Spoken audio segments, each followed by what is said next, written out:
방금 떴대. 이재명 후보가 최종 승리 확정이래. 아이고, 드디어 결정 났네. 내일 아침부터 손주가 또 AI 시대. 할머니도 공부하자. 닥달하겠지? 그래도 좋지 뭐. 우리도 새 정부 덕 좀 봐야지. 의료도 고쳐준다니 허리 아픈 거 먼저 해결하고. 세상 바뀌는 날이니 유자차 2잔 추가요. 안녕하십니까? 반갑습니다. 저는 50년 넘게 정치사와 경제사를 연구하며 대학 강단에서 학생들과 호흡해온 정영수입니다. 강의실 문을 나서면 마을 회관과 경로당을 찾아다니며 어르신들과 세상 돌아가는 이야기를 나누곤 하는데 오늘은 그 자리에서 들려드렸던 내용을 그대로 여러분께 옮겨드리려 합니다. 새로 출범한 21번째 대통령 이재명 대통령이 약속한 나라가 앞으로 우리 삶을 어디까지 어떻게 바꿀지 가늠해 보는 일은 결코 남의 이야기가 아닙니다. 공약은 종이 위에서만 화려한 문장이 아니라 결국 우리 저녁 식탁의 반찬과 병원 진료비, 손주들의 미래 일자리까지 좌우하는 현실이니까요. 평생 사람 사는 세상을 꿈꿔 온 학자로서 또 이미 인생 8부 능선을 넘어선 한 사람으로서 이번 변화가 가져올 빛과 그림자를 차분히 짚어보겠습니다. 이야기가 길어질 테니 느긋하게 차 한 잔 준비하시고 옛 친구와 벽난로 앞에서 담소 나눈다 생각하며 끝까지 함께해 주시기 바랍니다. 먼저 시대의 횡격막을 흔드는 가장 큰 요동, 인공지능 얘기부터 꺼내야겠습니다. 정부는 앞으로 5해 동안 100조 원에 달하는 예산을 투입해 AI 3강을 이루겠다고 공언했습니다. 제가 젊던 시절 박정희 정부가 전국 상간벽지까지 송전선을 끌어왔고 전두환 정부가 전화보급률을 끌어올리던 때를 떠올려 보십시오. 불과 10여 년 사이 전기가 당연한 권리가 되고 집집마다 전화벨이 울리게 되면서 우리 사회의 의사소통과 산업구조가 송두리째 바뀌었습니다. 인공지능 역시 마찬가지입니다. 이제는 씨앗을 뿌리는 농부의 손길도 동네 의원에서 환자 차트를 넘기는 의사의 판단도 그리고 전통시장에서 떡볶이를 튀기는 사장님의 장사 방식까지 깊숙이 바꿔 놓을 겁니다. 구체적으로 정부가 내세운 첫 번째 수단은 GPU 5만 개 확보와 데이터 클러스터입니다. 쉽게 말해 인공지능이 밥 먹듯이 필요로 하는 연산 능력을 공공 인프라로 깔겠다는 선언입니다. 예전에는 복잡한 설계도면 하나 처리하려면 대기업 연구소에 대형 컴퓨터가 필요했지만 이제는 시골 목공의 공방에서도 태블릿 PC에 접속해 AI 설계 도우미를 바로 불러낼 수 있습니다. 당장 귀에 쏙 들어오지 않을 수도 있지만 예컨대 고령의 농부가 스마트폰으로 작물 사진을 찍어 올리면 AI가 햇볕 수분질소 상태를 실시간 분석해주고 비료 적정량까지 문자 메시지로 알려주는 풍경을 상상해 보시길 바랍니다. 그것이 바로 AI 고속도로 효과입니다. 물론 문제가 전혀 없을 수는 없습니다. 대표적인 우려는 재원 마련을 어떻게 하느냐입니다. 정부는 국민펀드, 즉 민간이 자발적으로 투자해 이익을 나누는 방식과 재정 지출 구조 조정을 병행하겠다고 밝혔습니다. 민간 펀드를 활성화하려면 투명한 관리 감독 체계가 필수입니다.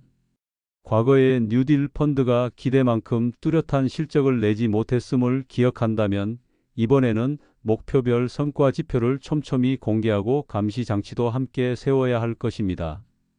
또한 100조라는 거대한 액수도 단숨에 쏟아붓는 돈이 아니라 5년에 걸쳐 생태계 조성, 국가 프로젝트 투자, AI 인력 양성, 글로벌 진출로 단계별로 나뉘어 집행된다는 점을 유념해야 합니다. 저 같은 학자들 역시 사업 하나하나에 감시자의 눈초리로 참여해 국민 펀드가 이름값을 하도록 살피겠습니다. 다음으로 우리 모두에게 가장 피부에 가까운 의료와 복지 이야기를 좀 더 깊이 들여다보겠습니다. 돌이켜보면 코로나19 이후 우리 의료 체계는 이미 심하게 금이 가 있었습니다.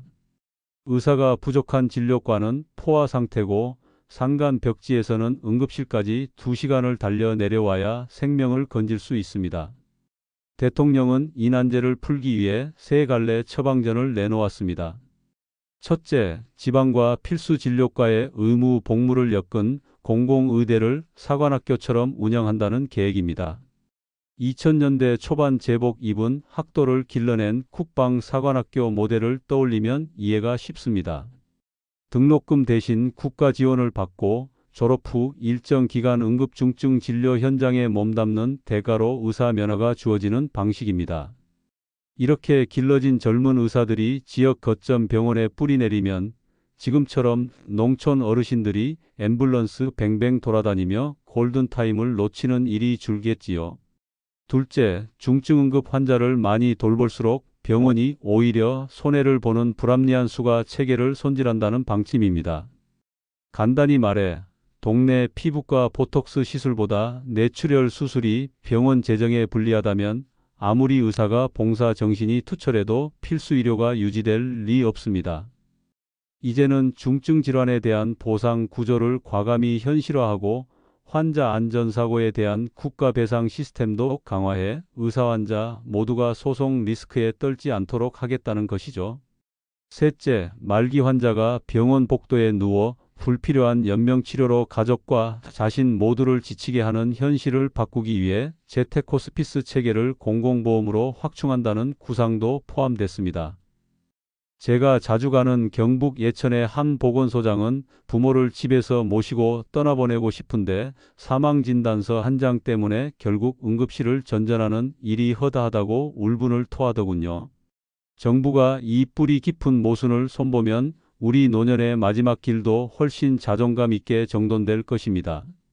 여성 안전과 권익 증진도 이번 정책 꾸러미의 한 축입니다. 제가 대학 강의에서 디지털 성범죄 사례를 다룰 때마다 놀라는 것은 피해 연령층이 점점 낮아지고 있다는 점입니다. 초등학생조차 가상화폐 대신 몸캠 영상을 대가로 갈취당하는 사례가 드물지 않습니다. 대통령은 데이터 폭력 가해자에게 즉각 분리 명령을 내리고 접근 금지를 어기면 곧바로 유치장에 격리할 수 있는 실효적 방안을 마련하겠다고 밝혔습니다. 안심주택 안심버스 같은 물리적 보호망도 중요하지만 한 발 더 나아가 디지털 성범죄를 피해 접수, 증거 확보, 심리법률 지원, 의료 치료까지 끊김없이 이어주는 원스톱 센터를 전국 단위로 깔겠다고 강조합니다. 마치 종합병원이 환자 동선을 처음부터 끝까지 챙기듯 범죄 피해자도 국비로 지우개를 돌린다 생각하시면 됩니다. 고용평등과 군 복무 보상의 문제도 귀를 기울일 만합니다.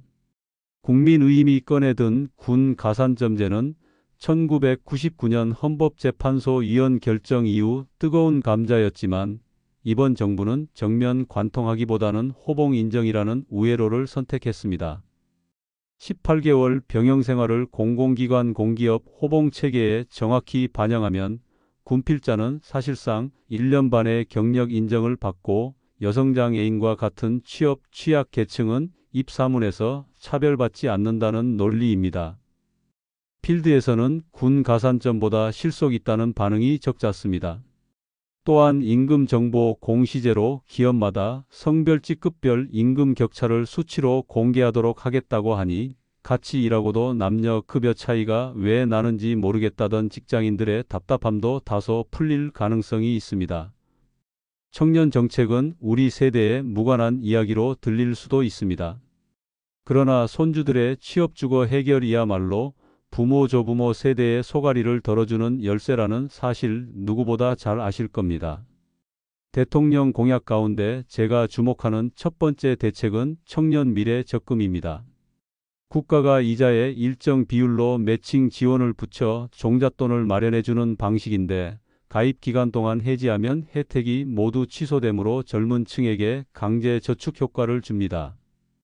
여기에 가상자산 현물 ETF 도입으로 투자 위험을 낮추고 거래 수수료를 인하한다니 최근 루나 사태 같은 폭락 악몽을 보며 가슴 졸였던 부모 세대도 좀 더 안심할 여지가 생깁니다.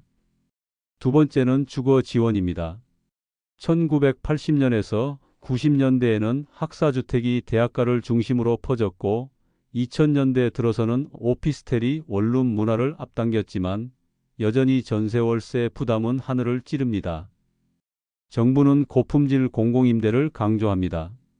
저렴한 대신 누추한 이미지를 벗고 냉난방방음 커뮤니티 시설을 갖춘 프리미엄 임대를 지방 혁신도시와 수도권 교통요지의 선도사업으로 세운다는 구상입니다.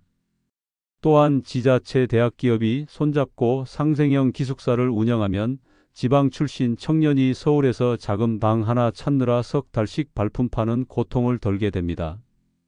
이런 주거 안정이 뒷받침돼야 결혼과 출산 결심도 자연스럽게 이어진다는 건 이미 통계로 입증된 사실입니다. 세 번째는 청년의 생활 안전망입니다. 정부는 군복무 국민연금 크레딧을 6개월에서 12개월로 늘렸습니다. 이에 더해 사각지대가 여전한 학자금 대출 이자 면제, 은둔형 외톨이 지원, 전세 사기 구제 역시 대폭 강화하기로 했습니다. 우리 세대도 1997년 외환위기 때 학자금, 융자금 갚느라 허리가 휘어 부모 얼굴 보러 갈 여유조차 없던 청년들을 기억합니다. 이제는 국가가 가정 형편과 관계없이 기회균 등의 사다리를 내려주자는 취지입니다. 노동 현장의 혁신, 그 가운데서도 주 4.5일제 전환은 여전히 여러 사람의 가슴을 설레게도 걱정스럽게도 만듭니다. 사실 주 5일제도 처음에는 나라가 망한다, 임금 줄어든다, 공장 멈춘다는 우려 속에서 시행됐습니다. 그러나 시간이 지나자 생산성은 기대 이상으로 올랐고 노동시장 유연화가 오히려 산업 경쟁력을 강화했습니다. 이번에도 핵심은 임금 유지 생산성 향상 노사 대화라는 세 마리 토끼입니다. 정부는 우선 대기업과 공공기관부터 시범사업을 운영해 성과를 측정하고 자발적으로 참여하는 중소기업에는 세제사회 보험료 교육비 등을 감면해 초기 충격을 완충하겠다고 합니다. 인공지능 로봇 자동화 덕분에 사람 손이 덜 들어가도 같은 매출을 올릴 수 있다면 남은 여유 시간은 직업 재교육이나 여가가족 돌봄으로 선순환될 수 있습니다. 주말에 마트 구경 가기 힘들어하던 맞벌이 부부가 금요일 오후를 가족 데이로 갈무리하는 모습, 그리 머지않을지도 모릅니다. 이제 정치 개혁 이야기도 놓칠 수 없습니다. 대통령은 4년 연임제를 제안했습니다. 선거 한 번 더 치른다고 국력이 빠질까 걱정하실 분도 있겠지만 사실 탄핵과 조기 선거로 두 번의 조기 대통령을 치른 지난 10년을 돌이켜 보면 오히려 안정적인 장기 비전이 더 필요한 시점입니다. 다만 내리 8해라는 시간은 자칫 권력 농단으로 흘러갈 위험도 있으니 감사원을 국회 소속으로 옮기고 검찰의 독점적 기소권을 분산해 상호 견제 구조를 확립한다는 방파제를 함께 쌓겠다는 설명입니다. 중앙 권력과 지방 권력 간 병렬 소통 구조를 만드는 자치단체 국무회의 신설이나 결선 투표제 도입으로 단일화 정치를 줄이자는 발상도 같은 맥락에서 이해하시면 됩니다. 옛 속담에 하나의 바구니만 들고 장에 가지 말라 했듯 여러 제도적 안전핀을 꽂아야 우리 민주주의가 자전거 두 바퀴처럼 넘어지지 않고 달릴 수 있습니다. 마지막으로 변화를 실제 삶으로 연결하기 위한 시민의 역할에 대해 말씀드리고 싶습니다. 인공지능 고속도로가 깔려도 스마트폰을 꺼내 써보지 않으면 길은 막혀 있습니다. 공공임대가 고급화돼도 입주 조건을 알아보지 않으면 빈 방이 남아돌 수 있습니다. 그래서 저는 동네 도서관과 주민센터, 그리고 새롭게 들어설 AI 체험관과 디지털 역량 강화 교실의 어르신들이 조금 더 용기 내서 발걸음하시길 권합니다.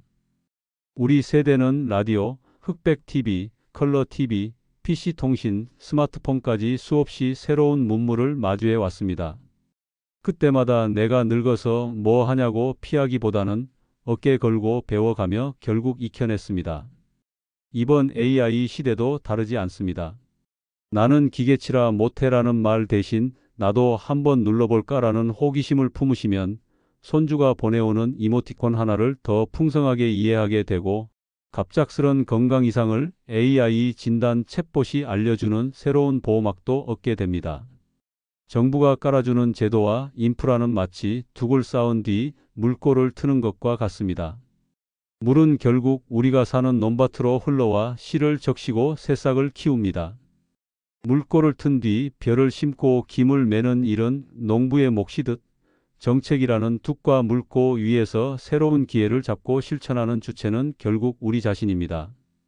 저는 오늘 이긴 이야기가 TV 뉴스 자막보다 조금 더 느리지만 훨씬 더 깊이 있고 생생하게 여러분 가슴에 스며들기를 소망합니다. 강의실에서도 마을회관에서도 제일 먼저 강조하는 말은 늘 같습니다. 달라질 내일을 남이 대신 살아주지 않는다. 국가가 제시한 밑그림 위에 여러분만의 색깔로 하루하루를 채워 넣으시길 바랍니다. 그것이 세대 간 지혜를 잇고 다음 세대가 다시 더 나은 땅을 일구게 하는 가장 확실한 방법이니까요. 오늘 저와 함께 시간 함께 해주셔서 고맙습니다. 그럼 오늘도 행복한 하루 보내세요. 구독과 좋아요는 큰 힘이 됩니다. 어떤 나라가 되기를 바라는지 댓글 하나씩 남겨주십시오. 함께 기도하겠습니다. 감사합니다.